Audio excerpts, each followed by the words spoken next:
বাংলা নববর্ষ বরণ উপলক্ষে ফরিদপুর জেলা প্রশাসনের উদ্যোগে রবিবার সকাল ৯টায় জেলা প্রশাসকের কার্যালয় চত্বরে বঙ্গবন্ধু মোরালে মঞ্চে জাতীয় সঙ্গীত পরিবেশনার মধ্য দিয়ে অনুষ্ঠান শুরু হয়। ফরিদপুর জেলা প্রতিনিধি মাহবুব পিয়ালের পাঠানো প্রতিবেদনে দেখুন বিস্তারিত। এরপর অনুষ্ঠানে প্রধান অতিথির বক্তব্য রাখেন মৎস্য ও প্রাণী সম্পদ মন্ত্রী আব্দুর রহমান এমপি।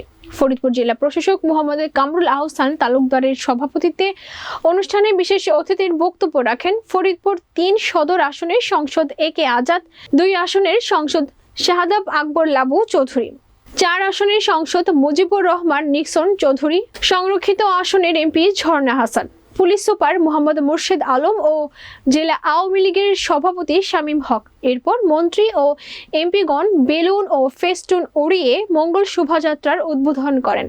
জেলা প্রশাসকের কার্যালয় হতে শোভাযাত্রাটি বের হয়ে সদর হাসপাতাল মোড় হয়ে মাতৃমঙ্গল রাজেন্দ্র কলেজ হয়ে আবারও এক স্থানে গিয়ে শেষ হয়। শোভাযাত্রায় আবহমান বাংলার ইতিহাস ঐতিহ্যের প্রতীক প্রদর্শন করা হয়। এর আগে সকাল ৮টায় জেলা প্রশাসকের বাংলোতে বাংলা নববর্ষের শুভেচ্ছা বিনিময় ও বাঙালি খাবারের আয়োজন করেন জেলা প্রশাসক মোহাম্মদ কামরুল আহসান তালুকদার। যে এই একটা প্রাণবন্ত অনুষ্ঠান হতে পারে তারই একটা বড় উদাহরণের মধ্যে আমরা সকলেই বসে আছি।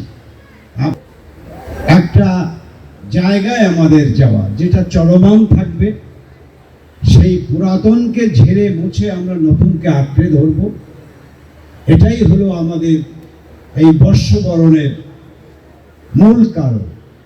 সুতরাং আমার ভাই শামীম যেটা বলেছে যে বিগত দিনে সমস্ত ভেদাভেদ, ভুল বুঝাবুঝি সব কিছু আমরা একদম ঝেড়ে ফেলে আমরা নতুন দিগন্ত উন্মোচনের জন্যে নতুন সূর্যকে আলিঙ্গন করব এবং সকলে এক জায়গায় দাঁড়িয়ে ঐক্যবদ্ধ হয়ে আমরা আমাদের বঙ্গবন্ধু কন্যা শেখ হাসিনার যে নিরন্তর বিরামহীন পথ চলা, সেই পথ চলাকে আমরা সহযোগিতা করব।